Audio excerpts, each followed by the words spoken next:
আজকে আমি শিক্ষক সমাজের উদ্দেশ্যে কয়েকটি কথা বলবো।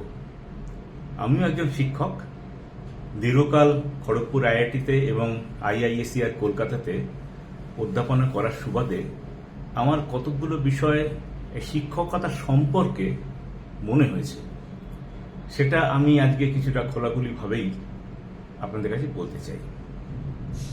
প্রথম কথা, আমাদের বুঝতে হবে যে আমাদের দেশের শিক্ষা ব্যবস্থাটা একটা বিজ্ঞানসম্মত শিক্ষা ব্যবস্থা নয়।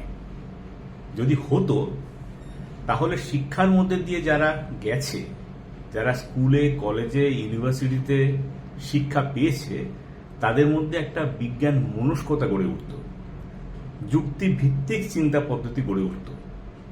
কিন্তু আমরা দেখছি যে যারা স্কুল, কলেজ, বিশ্ববিদ্যালয়ের মধ্যে দিয়ে গেছেন, তাদের মধ্যে অনেক রকম অবৈজ্ঞানিক ধারণা, এমনকি খুব মোটা অর্থে কুসংস্কারও দানা বেঁধে থাকে কেন না, তারা বিজ্ঞানটা একটা বিষয়ের মতো করে শিখেছেন স্কুলে, কলেজে, বিশ্ববিদ্যালয়ে, কিন্তু তার যে চিন্তা পদ্ধতি, এইটা তাদেরকে কখনোই শেখানো হয়নি। বিজ্ঞান আসলে কয়েকটা সাবজেক্টের সমাহার নয়। ফিজিক্স, কেমিস্ট্রি, বায়োলজি এই সমস্ত মিলে যে বিজ্ঞান, এটা কিন্তু নয়। বিজ্ঞান একটা অন্যরকম চিন্তা পদ্ধতি। এই চিন্তা পদ্ধতি অবলম্বন করে আমরা এই বিশ্বজগৎটাকে চেনার চেষ্টা করি, বোঝার চেষ্টা করি, এবং যা বুঝলাম তার দ্বারা আমরা মানব সমাজকে আরো উন্নত করার চেষ্টা করি। এই যে জানার পদ্ধতিটা, এটাই হচ্ছে বিজ্ঞান।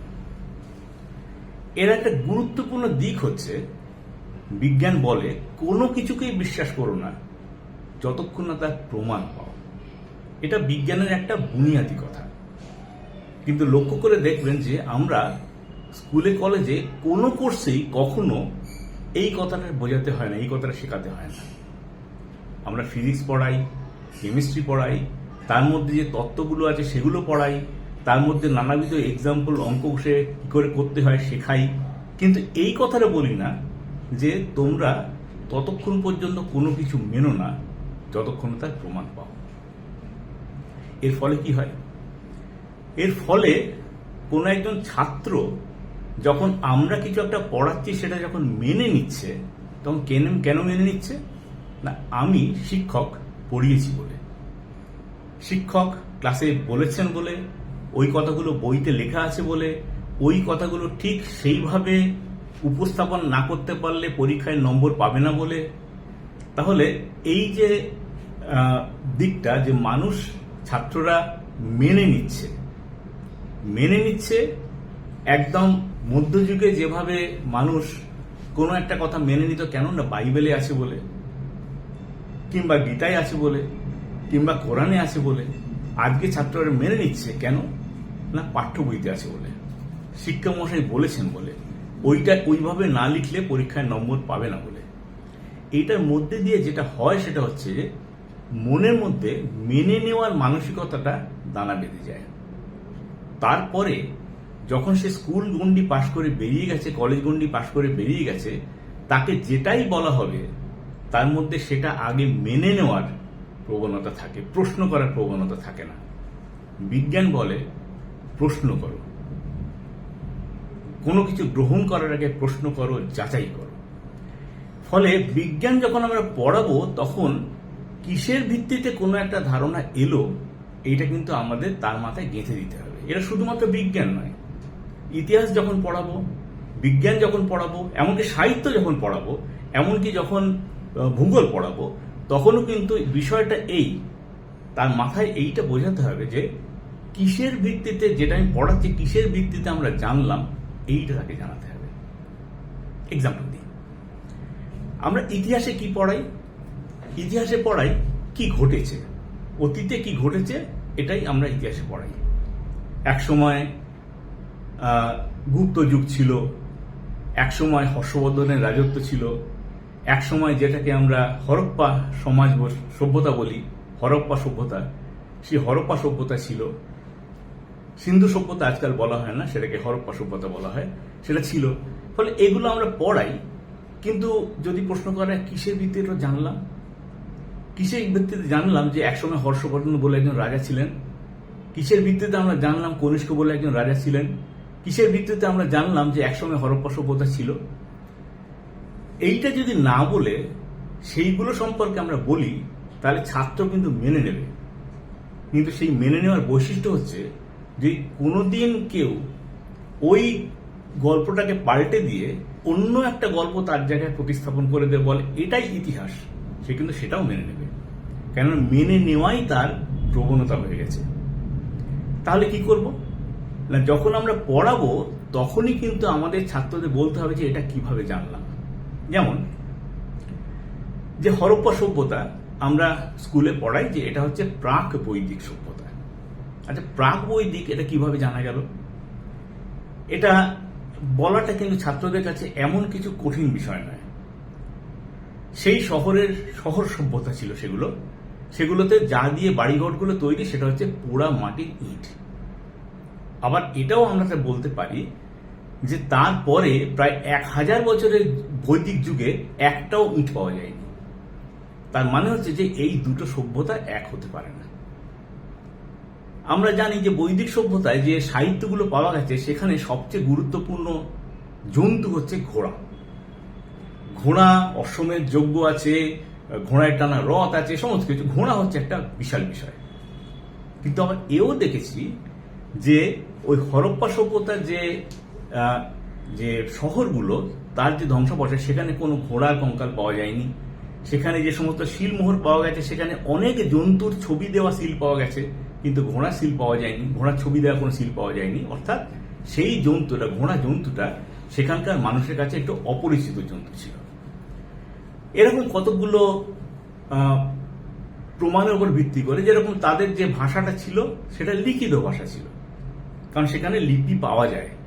সেই লিপি এখন আমরা পড়তে পারিনি বলে, কিন্তু লিপি তো ছিল। কিন্তু তারপরে আমরা জানি যে দীর্ঘকাল ভারতবর্ষে কোনো লিপি ছিল না। এই জন্যই একদম প্রাথমিক যুগে বেদ যে এক মুখ থেকে আরেক মুখে যেত সেটা শ্রুতি এবং স্মৃতির মাধ্যমে, কেন তখন লিখিত ভাষা ছিল না। প্রায় 1000 BC পর থেকে লিখিত ভাষা চালু হয়।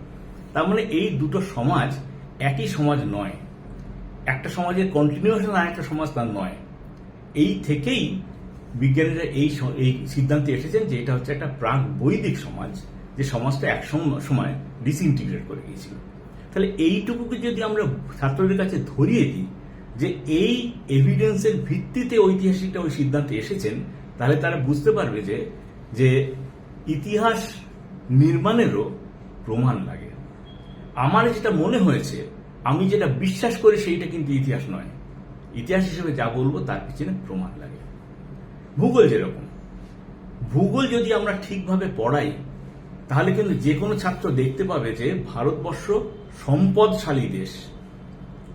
এখানে বিশাল পরিমাণ চাষযোগ্য জমি আছে, এখানে খনিজ সম্পদ আছে, এখানে প্রাকৃতিক সম্পদ যা আছে বহু দেশ কাছে ঈর্ষণীয়, এতটা প্রাকৃতিক সম্পদ আছে। অর্থাৎ ভারতবর্ষ হচ্ছে সম্পদশালী দেশ। যদি সেটা কেউ বোঝে, সঙ্গে সঙ্গে তার চোখে পড়ে, তাহলে মানুষ গরিব কেন? তাহলে ভূগোল পড়ানোর মাধ্যমেই কিন্তু এই প্রশ্নটা তার মধ্যে তৈরি করে দেওয়া যায়। বিজ্ঞান যখন আমরা পড়াই তখন বিজ্ঞানটা পড়াই তত্ত্বগুলো, অথবা যা আর্কিমিডিস প্রিন্সিপাল পড়াচ্ছি, আর্কিমিডিসের যে সূত্র সেটা কি বলছে এটা বলা হয়ে গেল, তার কিছু উদাহরণ দেওয়া হয়ে গেল এবং সেটা ছাত্র বুঝে নিল। কিন্তু আমরা কি সেইটা করে দেখাই, ছাত্রদেরকে বলি যে তুমি তখনই মানবে যখন সেইটার প্রমাণ তুমি পাচ্ছ। ক্লাস 7-এ একটা বিষয় আছে বায়ুর চাপ। বায়ুর যে চাপ আছে তার সম্পর্কে একটা চ্যাপ্টার আছে, এবং সেই চ্যাপ্টারে কিন্তু একটা এক্সপেরিমেন্টের কথাও আছে, যেটার মাধ্যমে আমরা দেখাতে পারি যে বায়ুর চাপ আছে। কি এক্সপেরিমেন্টটা? একটা গ্লাসে জল নেবে, টইটুম্বুর জল নেবে, তার উপর একটা পোস্টকার্ড চাপা দেবে, উল্টো করে ধরলে, হাত সরিয়ে নিলে সেটা পড়ে যাবে না। শিক্ষকরা এটা ক্লাসে বলেন, শোনান এবং তারা ক্লাস শেষ হয়ে যায়। খুব কম শিক্ষকই আমি দেখেছি যারা এইটা করে দেখান। করে না দেখানোর ফলে কি হয়, যে এইটা করলে এইটা হবে, এটাও কিন্তু ছাত্ররা না করে মেনে নিল। এগুলোর মাধ্যমে কি হয়, ছাত্রের মধ্যে মেনে নেওয়ার প্রবণতা, কিছু একটা বললে আগে মেনে নাও, প্রশ্ন করো না। কিন্তু উচিত হচ্ছে এইটাই যে এটা আমি করে দেখালাম। আমি ব্রেক থ্রু সায়েন্স সোসাইটির কর্মী হওয়ার সুবাদে নানা স্কুলে যাই এবং সেখানে গিয়ে ছাত্রদের কাছে পপুলার সায়েন্স, বিজ্ঞান বোঝানোর নানা প্রোগ্রাম করি। এরকম একটি প্রোগ্রামে আমি সেখানে ছাত্রদের কাছে জিজ্ঞেস করেছি যে এটা করলে কি হবে। একটা টইটুম্বুর গ্লাস, তাতে কাঠ চাপা দিলাম, উল্টো করলাম, পড়ে যাবে না। তারা বলে হ্যাঁ পড়ে যাবে না। আমি বললাম আচ্ছা, যদি 8 গ্লাস জল থাকে তাহলে কি হবে? তারা বলে পড়ে যাবে। কেননা তাদের স্কুলের পাঠ্য বইতে লেখা আছে যে ওই গ্লাসটা টইটুম্বুর ভর্তি থাকতে হবে। কানায় কানায় ভর্তি থাকলে তাদের সেইভাবে পড়ানো হয়েছে এবং সেইভাবেই তারা যদি পরীক্ষা না লেখে তাদের নম্বর কাটা যায়। ফলে তারা বলছে পড়ে যাবে। এর মানে হচ্ছে কেউই কিন্তু করে দেখেনি। এবং আমার বিস্ময়ের সঙ্গে আমি লক্ষ্য করেছি যে সেই সময় যারা শিক্ষক মশাইরা সেই আমার ক্লাসে উপস্থিত ছিলেন, তারাও মনে করেছেন যে যদি 8 গ্লাস জল নেওয়া যায় তাহলে পড়ে যাবে। তারাও কিন্তু করে দেখেনি। এইটা হচ্ছে আমাদের সমস্যা। আমাদের সমস্যা হচ্ছে যে আমরা ছাত্রদের বিষয়টা বোঝানোর সময় এইটা কখনোই বলি না যে তুমি তখনই মানবে যখন তুমি তার প্রমাণ পাচ্ছ, এবং পরীক্ষার মাধ্যমেই তার প্রমাণটা পাওয়া যায়। এটা যেখানে যেখানে আমাদের বিশাল কিছু পরীক্ষাগার প্রয়োজন নেই, অল্প কিছু জিনিসের প্রয়োজন, একটা গ্লাস, একটা পোস্টকার্ড, একটু জল, সেটুকু আমরা করে দেখানোটা প্রয়োজন মনে করি না। আমরা যদি এই পড়ানোর পদ্ধতিটাকে পাল্টাই এবং বারে বারে তাকে মনে করাতে থাকি যে এটাও যেটা পড়াচ্ছি আমি সেটাও তোমরা মেনে নিও না যতক্ষণ না পর্যন্ত তার প্রমাণ পাচ্ছ, এইভাবে যদি আমরা পড়াই, তাদের মধ্যে কিন্তু ওই চিন্তাধারাটা তৈরি হবে। আর আমি বলবো, শিক্ষার একটা বড় দিক হচ্ছে যে যখন সে শিখছে তখন সে যেটা চিন্তা করছে সেটা লিখিত ভাষায় এবং মুখে বলা কথ্য ভাষায় প্রকাশ করতেও শিখছে।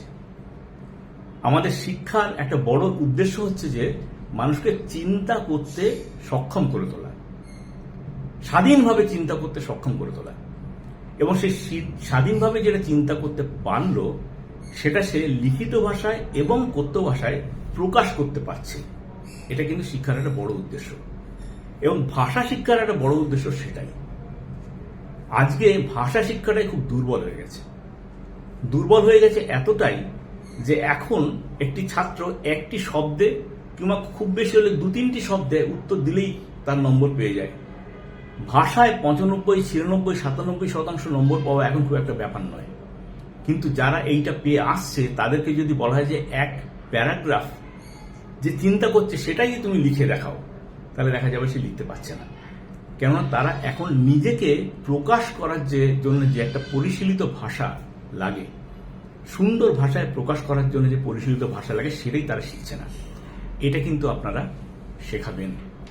এটা ঠিক যে যেগুলো কথা আমি বললাম এগুলো কোর্সে নেই, পাঠ্য বইতে নেই, ওইভাবে আপনাদের পরীক্ষাও নিতে হয় না। আপনাদের উপর কোর্স শেষ করার চাপ অনেক বেশি, সব ঠিক। কিন্তু তাহলেও বলবো যে আমরা শিক্ষক হিসেবে আমাদের ভূমিকা পালন করতে পারবো না যদি আমরা এই যে শিক্ষা ব্যবস্থাটা হয়ে আছে, যেটা বিজ্ঞান ভিত্তিক শিক্ষা ব্যবস্থা নয়, আমরা শুধুমাত্র তার মধ্যে নাট বল্টুর মতো কাজ করি। আমরা সেই শিক্ষা ব্যবস্থার মধ্যে থেকেও আমরা কিন্তু যেটা ছাত্রকে দেওয়া প্রয়োজন মনে করি সেটা দিতে হবে। এটি বলি শেষ করছি।